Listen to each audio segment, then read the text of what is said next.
Okay. All right, let's begin with the word of prayer. Gracious Heavenly Father, we thank and we praise you for all that you do for us. But thank you also for helping us to understand more fully what happens in Scripture and how it occurs.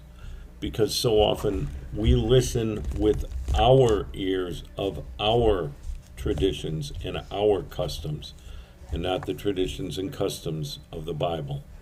So we ask you to fill our hearts and minds by the Holy Spirit that we may faithfully hear and see all that he has. In Jesus' name, amen. No. Yeah. Well, they got to close the gate. We're going to have Bible class now. If one could be quiet, it would be appreciated. Well, duh. Okay, from 1 Samuel 14, 1 through 48. One day Jonathan, the son of Saul, said to the young man who carried his armor, "Come, let us go over to the Philistine garrison on the other side." But he did not tell his father. Saul was staying on the outskirts of Gibeath in the pomegranate cave at Migron. The people who were with him were about 600 men, including Ahijah, the son of Ahitub, Ichabod's brother, son of Phinehas, son of Eli, the priest of the Lord in Shiloh, wearing an ephod. And the people did not know that Jonathan had gone. Within the passes by which Jonathan sought to go over to the Philistine garrison, there was a rocky crag on the one side and a rocky crag on the other side. The name of the one was Bozez, and the name of the other Seneth. The one crag rose on the north in front of Michmash, and the other on the south in front of Geba. Jonathan said to the young man who carried his armor, "Come, let us go over to the garrison of these uncircumcised. It may be that the Lord will work for us, for nothing can hinder the Lord from saving by many or by few." And his armor-bearer said to him, "Do all that is in your heart, do as you wish. Behold, I am with you, heart and soul." Then Jonathan said, "Behold, we will cross over to the men, and we will show ourselves to them. If they say to us, 'Wait until we come to you,' then we will stand still in our place, and we will not go up to them. But if they say, 'Come up on us,' then we will go up, for the Lord has given them into our hand, and this shall be the sign to us." So both of them showed themselves to the garrison of the Philistines, and the Philistines said, "Look, Hebrews are coming out of the holes where they have hidden themselves." And the men of the garrison hailed Jonathan with his armor-bearer and said, "Come up to us, and we will show you a thing." And Jonathan said to his armor-bearer, "Come up after me, for the Lord has given them into the hand of Israel." Then Jonathan climbed up on his hands and feet, and his armor-bearer after him. And they fell before Jonathan, and his armor-bearer killed them after him. And that first strike which Jonathan and his armor-bearer made killed about 20 men within, as it were, half a furrow's length in an acre of land. And there was a panic in the camp, in the field, and among all the people. The garrison and even the raiders trembled. The earth quaked and became a very great panic.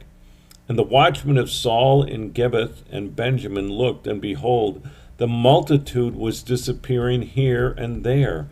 Then Saul said to the people who were with him, "Count and see who has gone from us."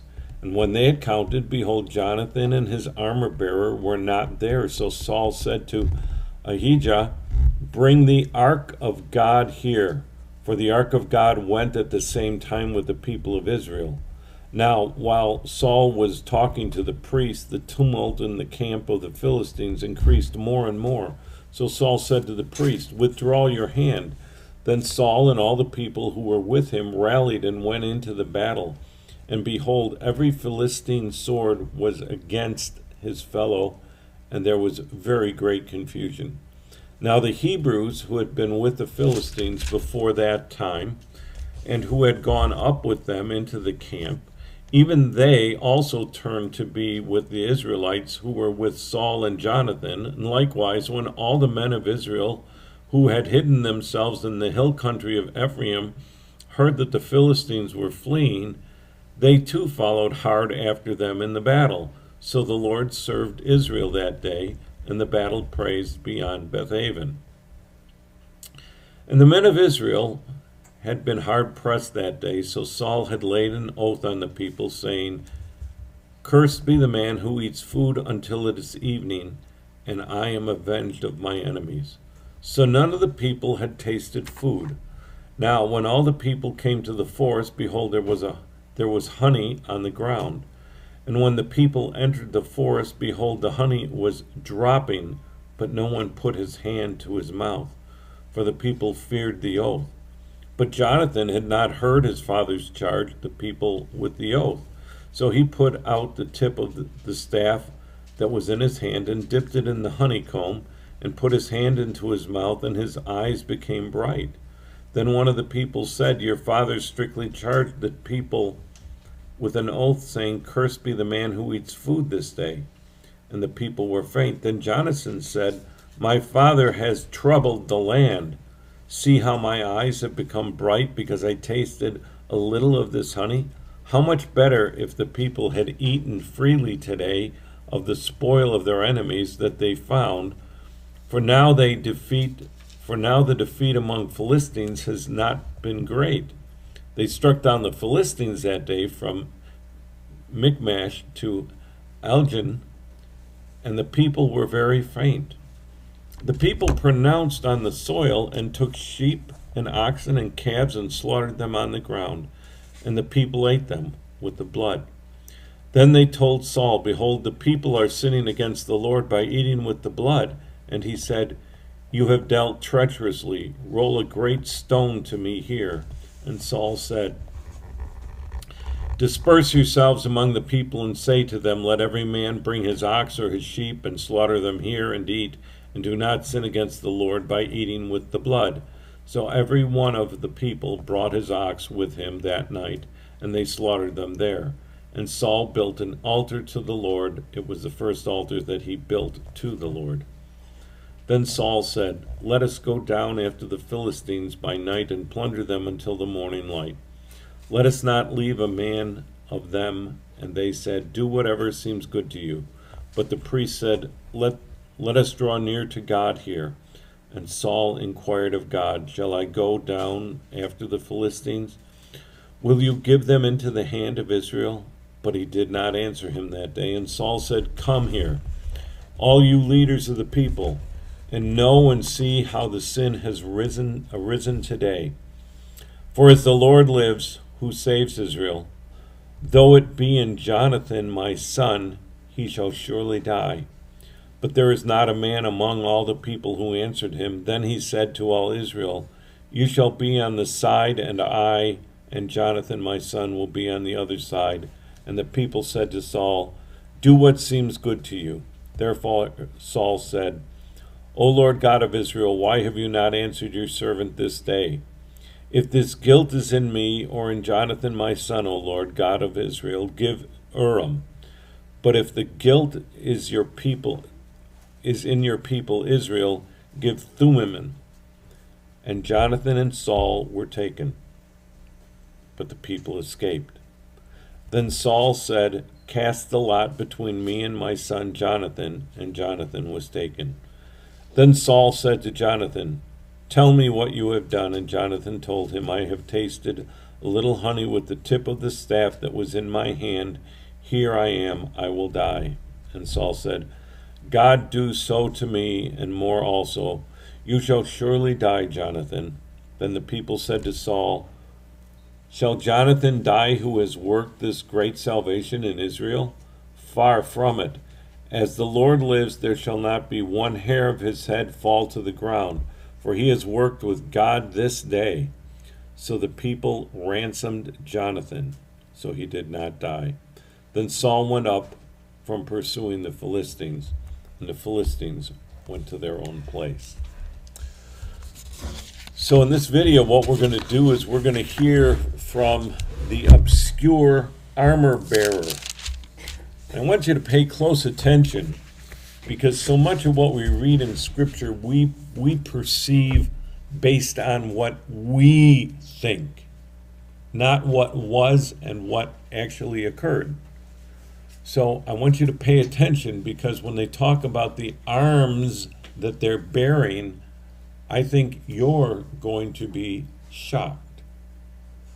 So we can go ahead.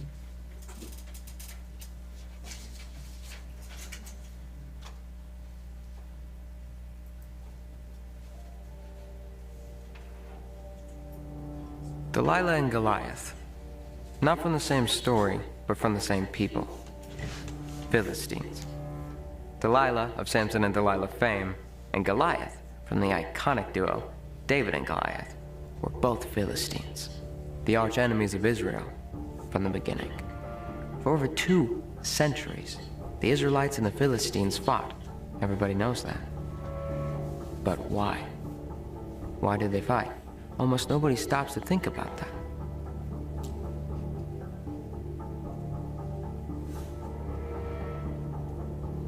The Philistines believed that superior weapons would allow them to dominate the Israelites. However, they hadn't reckoned with the God who created iron.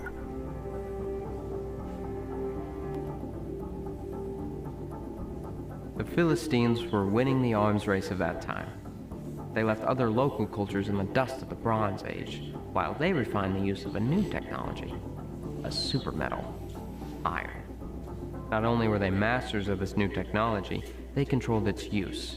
This ensured economic control over the region and reduced the chances of rebellion from their subjugated neighbors, like the Israelites. Farmers. Israelites farmed the region that had been promised to them by God.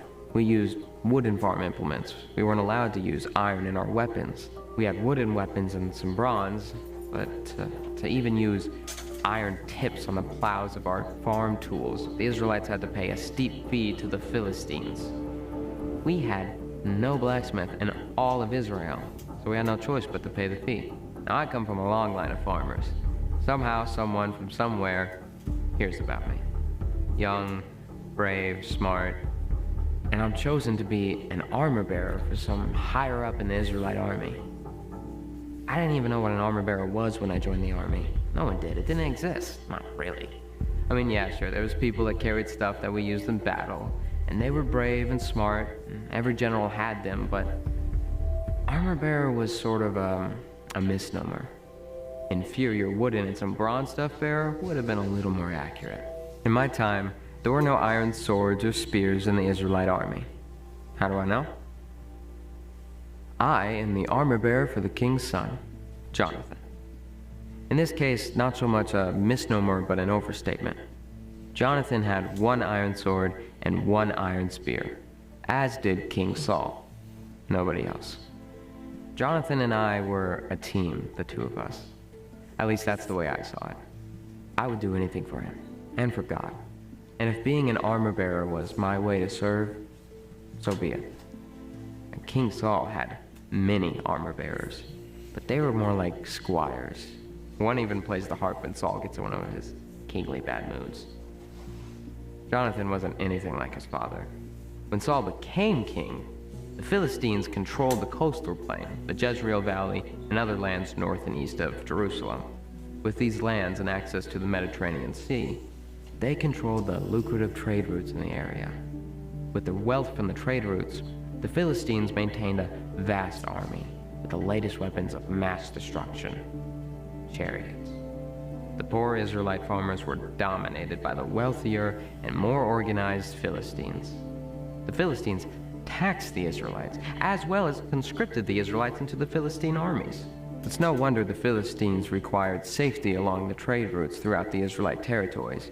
We might have not had iron weapons, but we could make do and wreak havoc. The shift in the balance of power between the Israelites and the Philistines began one day in a town called Gibeah. Israel was at war with the Philistines yet again, and in this town, in this tiny area controlled by the tribe of Benjamin, Jonathan had 1,000 men under his command.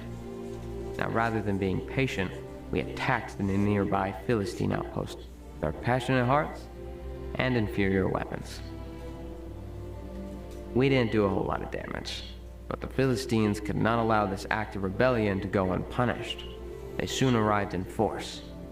3,000 chariots, 6,000 charioteers, and thousands upon thousands upon thousands of soldiers. Passionate Hearts was not going to be enough this time around. I'm not even going to mention the inferior weapons part. King Saul responded by taking his 600 men to join Jonathan. I mean, I guess we should have been thrilled. It was something, right? 600 more passionate hearts in inferior weapons. Oh, and Saul's iron sword and spear, so that doubles the iron weapons we had before, bringing the total to 4. It's ugly. Under Saul's command at Gibeah, 1,600 farmer soldiers.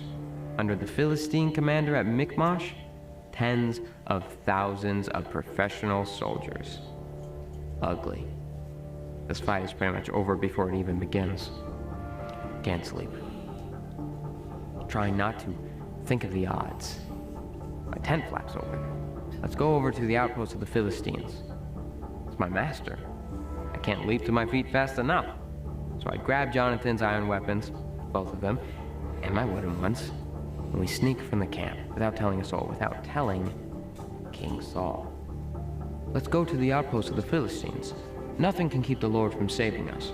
Perhaps the Lord will act on our behalf. Are you crazy? Perhaps the Lord will act on our behalf? What if he doesn't? There are herds of throngs of hordes of Philistines just waiting to kill us with their legion of superior weapons. I'm holding all of our superior weapons. Both of them. But I hear myself say, let's do it. I'm with you, heart and soul. Then the real zinger. Jonathan says, let's cross out into the open so they can see us. If they say, wait there until we come to you, we will wait. And if they say, come here, we will climb up, because that is the sign that the Lord has given them to us. That's the sign. That's going to be the last words we ever hear in this life. We wait here so they can come kill us, or we climb up so they can kill us even faster. Jonathan, we're 2 people. But I hear myself say, yet again, let's do it. So we saunter towards the cliff. We hear the men laugh. We hear them joke, come up here and we'll teach you a lesson. Jonathan's eyes go wild, and the pit of my stomach lurches. He runs through the cliff and just starts climbing it, and I'm right there, right behind him. The Lord gives us favor, and we reach them in secret. We attack. We kill 20 of them before we even go 100 steps. And then, right then, the one true God shows up, and he sends a panic across the entire Philistine camp. Everywhere that the Philistine army is stationed or camped, the main camps, the campgrounds, the raiding parties, everywhere, the ground shakes and panic hits, and they start killing each other. They kill whoever's inside. It's a self-slaughter. All Saul has to do is chase down the Philistines, and he will end this war between us forever. That is it. That's all he has to do. And it seems as if nothing can stop us. Jonathan and I, we join in. And every time that a Philistine dies or gets tired, and they drop that iron sword or spear, and what do we, the inferior wooden stuff bearers, do? Soon, all of the Israelites have iron swords and spears. We're armor bearers. We enter the forest. Everyone is exhausted. It shows in their eyes and legs. Lo and behold, right there on the ground, we see honey. So Jonathan, he eats some. Sugar rush hits, just total jolt of energy. Nobody else eats the honey. Jonathan commands them, eat the honey. They refuse. He sees the Philistines escaping from what was supposed to be sure death. He is beside himself, and he shouts, eat the honey, get energy. They refuse. He demands an explanation. While you were away, your father bound the army under a strict oath not to eat anything before evening. Jonathan explodes. My father has made trouble for our country. How much better it would have been if we had been able to slaughter all of the Philistines and end their dominion over us. That same night, Saul finds out that Jonathan violated the king's oath. He orders the death of his son. Jonathan must die. But the men, they refuse, and they rescue Jonathan by their refusal. Saul relents, but the opportunity to slaughter the Philistines has passed, and he knows it. Jonathan and I, we meet with the leaders of the army and learn some very discouraging news. King Saul made burnt offerings instead of waiting for the prophet Samuel to do it. Samuel chastised him for doing so and prophesied that God had determined the end of Saul's dynasty. The prophet Samuel already found a successor, one with a heart like God's. Jonathan immediately knows who this is, and it's not him. The successor to King Saul? A former armor-bearer, but one who plays the harp. How different the future would have been if King Saul had not foolishly made that oath forbidding his army to eat. The Philistines recovered over time, of course, and in the 40th year of Saul's reign, the Philistines met the army of Israel near Mount Gilboa and won. Total victory. King Saul knew the Philistines had him cornered on that mountain, and he commanded one of his armor-bearers to run him through with his sword. He didn't want the Philistines to kill him. I can't even imagine that order. What I would do. The armor-bearer was terrified, and he wouldn't do it. How could he? He watched his king take his own sword and fall on it. He watched his king die. The armor-bearer took his own sword, and in the same way, died with his king. And Jonathan was killed that same day, on that same mountain, as were King Saul's other two sons. And the Philistines, they cut off their heads and hung their bodies on the gates of the city of Bethshan. The stage was set for the successor. David. Shepherd David conquered the Philistine giant. Armor-bearer David kept Saul sane enough, long enough, to prevent the Philistines from completely annihilating the Israelites. And warrior David completely conquered the Philistines and ended their long-time dominance over the Israelites. Now King David. I hope to serve him well.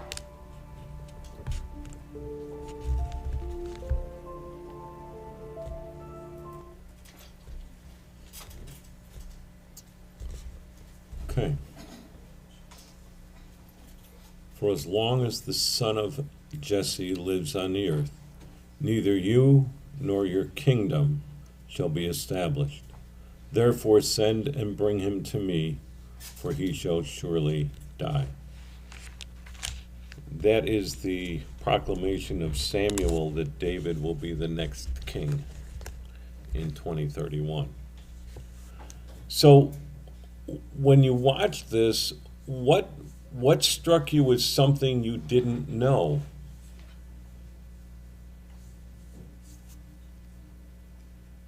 Kind of weapons that What they were made of? They're wooden swords.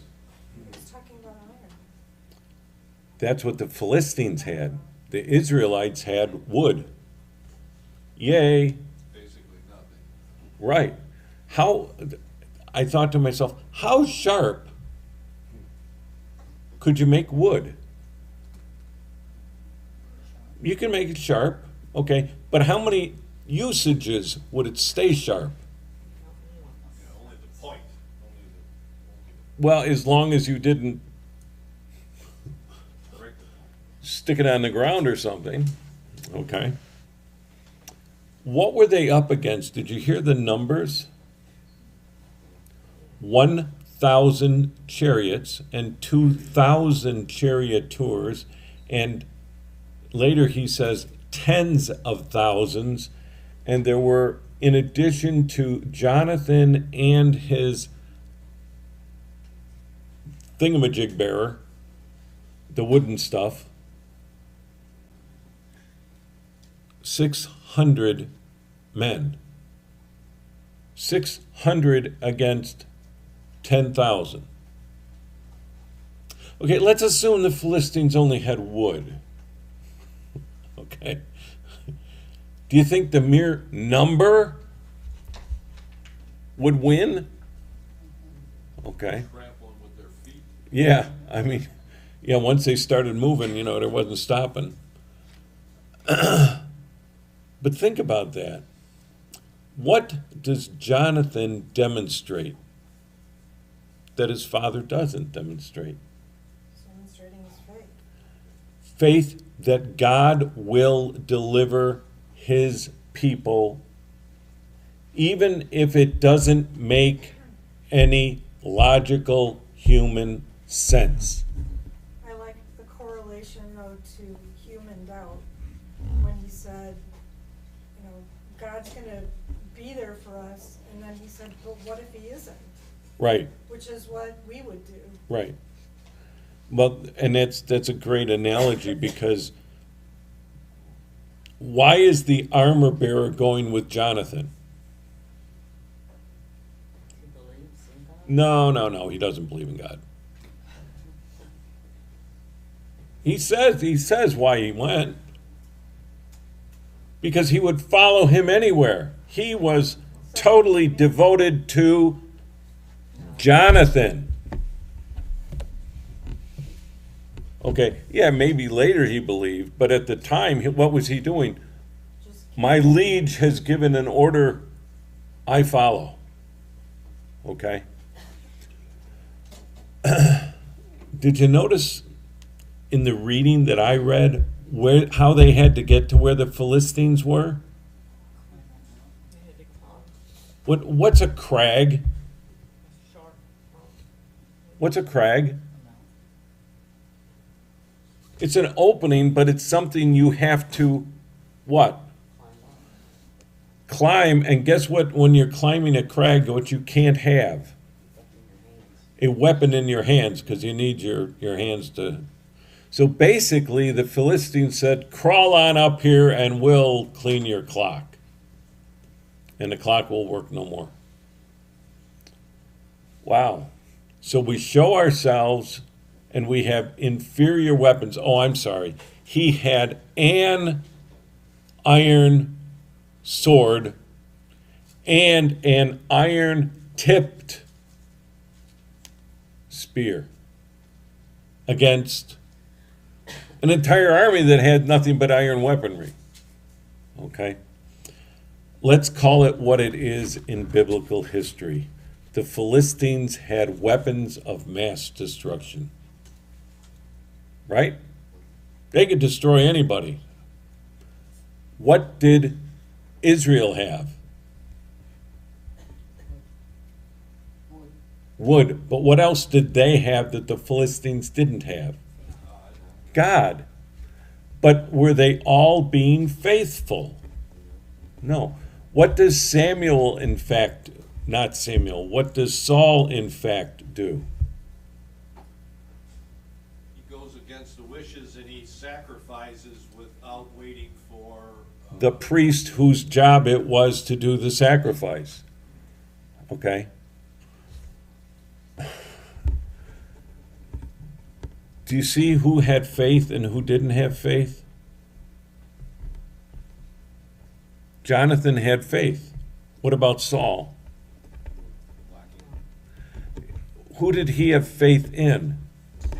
Him, in his rule. Okay, so we've got all these things. Now all of a sudden they're going to trade out their weaponry because God has Philistines turning on Philistines, and they end up confused and are killing anything and anybody around them, their own people. Wow. Do you see anywhere else where God has used nothing but confusion to set? Yeah, the Tower of Babel. What did he do? He confused their languages. Okay? You want to see the reversal of Babel? Go to Pentecost. What does God do? He gifts the apostles with all the languages of everyone who's there in Jerusalem. So each man hears the word in his own language. So what does God do that we don't necessarily, in this day and age, give him a lot of credit for.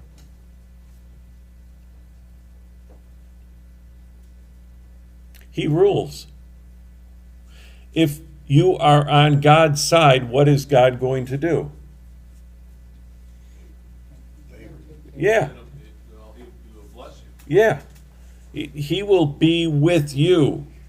Okay? We so often don't fully comprehend that. What do we think when we say he is with us?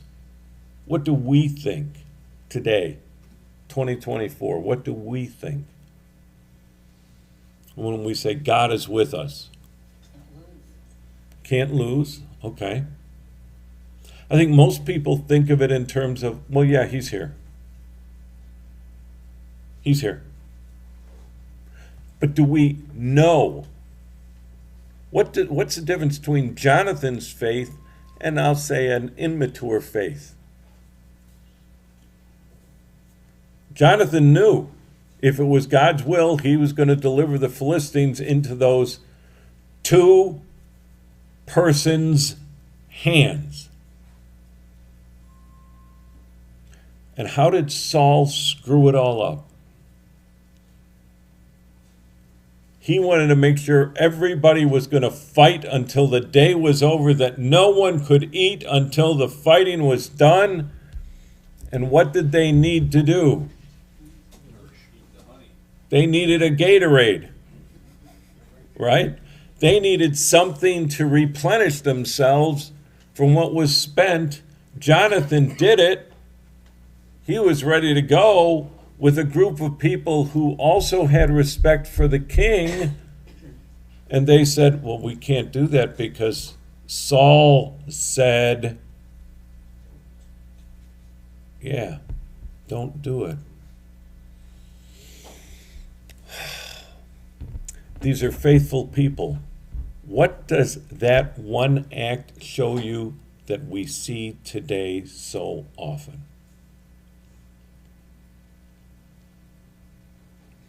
People with faith can easily be misguided. Right? Doesn't take a whole lot. All we have to, well, what's the phrase I always get a kick out of it? Was my father's. You know, the children say, but everybody's doing it. My father's response was, if they all jumped off a cliff, would you go with them? Okay. What's happening here? They're all jumping off the cliff. Yeah. Because which was easier? To eat the honey and continue the fight, or just take the rest of the fight off? Live to see another day. Well, they will live, but it won't be a nice another day. What is it that they're looking for? What's the conflict of the soldier? Not Jonathan, not Saul, the soldiers of Israel. What's their conflict? The approval of the king. What's their conflict? Who to listen to. Who to listen to? Who to trust? Yeah. Who do we follow? Jonathan have any problem with that? No. Did his armor bearer have any problem with who do you follow? No. 'Cause he was going to do whatever Jonathan said. Whatever John, he was totally devoted to Jonathan. Everybody else in the army is kind of like, in the end, they side with Jonathan and they say, no, we're not going to kill him because he ate honey. That was stupid. By that time, the Philistines had fully retreated and gone away. What had Saul missed out on? The opportunity to get rid of the problem. Yeah, to get rid of the Philistines. They could have defeated them right then and there. Instead, his order does what?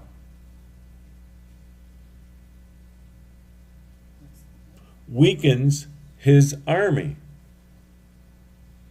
In weakening his army, the Philistines that were still alive got away. Oh, yeah, they got the bronze spears and the bronze swords and probably got a few chariots. But what had they won? What had they won? Their lives. Their chance to rebuild and come back. Yeah, they lost their chances. It looks like a win, but it's not. Philistines. Yeah, the Philistines, they, Yeah, Guess what? They won their lives. yeah, They kept, people were able to live and fight another day.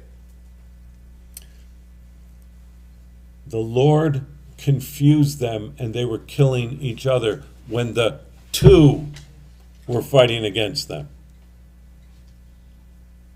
What does it tell you about those with Saul who joined in later? Well, if the Philistines were able to escape, what did the Lord stop doing? Helping, confusing them. Why? Disobedience by Saul. Yeah, because they were following the wrong leader. Not Jonathan, but the Lord. And then Saul compounds it by doing what? The sacrifice. In fact, he goes on to say, did you hear it? He had them put up a stone, okay, basically an altar. And if you're going to kill something to eat it, bring it here and kill it here in front of me, and then go eat it. Who was missing?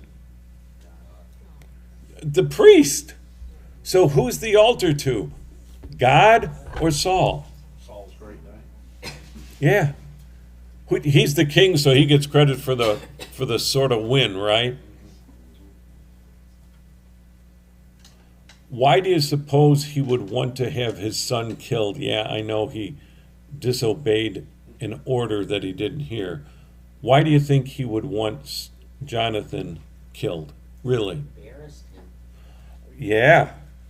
Who was the one who followed the Lord? Who was the one that caused so much of the wind that they blew? If he gets rid of Jonathan, guess what I can do? Claim it for myself. Okay, claim it for myself, but I can blame the loss on Jonathan, because who's not here to defend himself? Jonathan. You see, there's a lot of things that are going on here within people that is totally normal and totally natural, or so we think. Jonathan's faith is believe in the Lord Jesus Christ and you will be saved. Had they killed him, what would Jonathan have done? Win or lose? Win. If he defeats the Philistines, does he win or lose? Wins. Either way, Jonathan wins. Saul's way caused what? Not a defeat, but what? It's one of my favorite phrases in the Old Testament. In the spring of the year, when the kings went out to war, so what's going to happen next spring when the kings go out to war? Oh, crap. The Philistines again. Wow. It's not until David when the Philistines go down, okay, and do not rule Israel anymore. What does it have that really ticked off Saul about David? Do you remember? What did David do? He's a great warrior. What does David do to the Philistines? To prove he killed as many men as he killed, what did he bring back? The foreskins of over 10,000 soldiers. And the people sang, Saul has killed thousands and David 10,000s. Ooh. First, he's embarrassed by Jonathan. Then he's embarrassed by David. In reality, who's the one that embarrassed him both times? The Lord. He doesn't follow the Lord, and the Lord says, guess what? You think you're in charge? Let me tell you.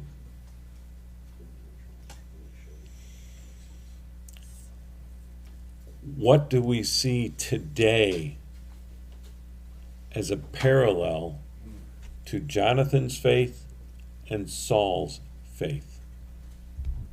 What do we see today? Where's Jonathan's faith seen?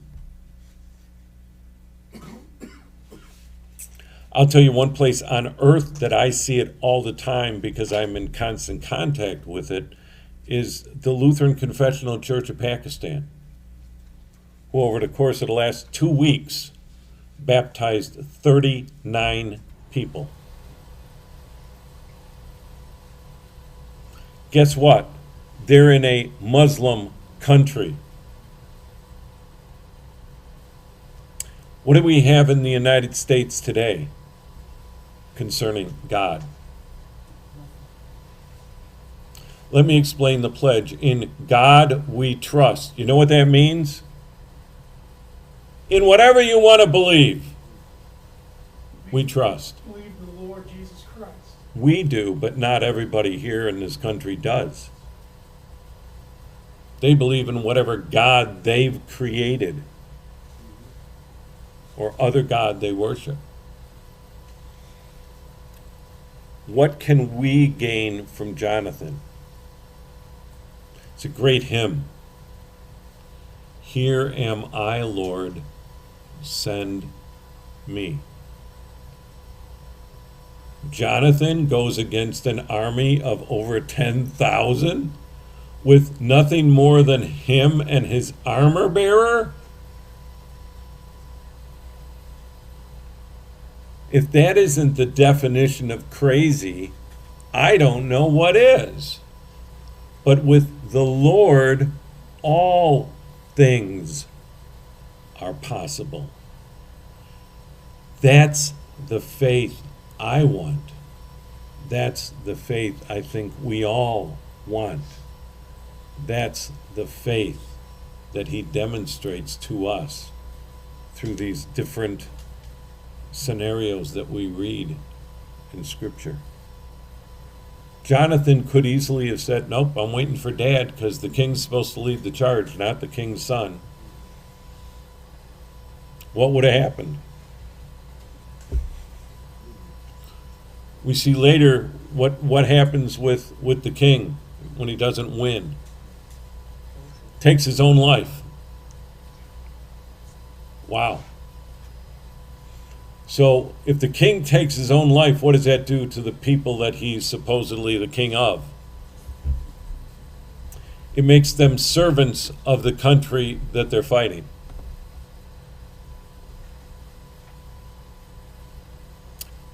What does God, through Christ, do for us?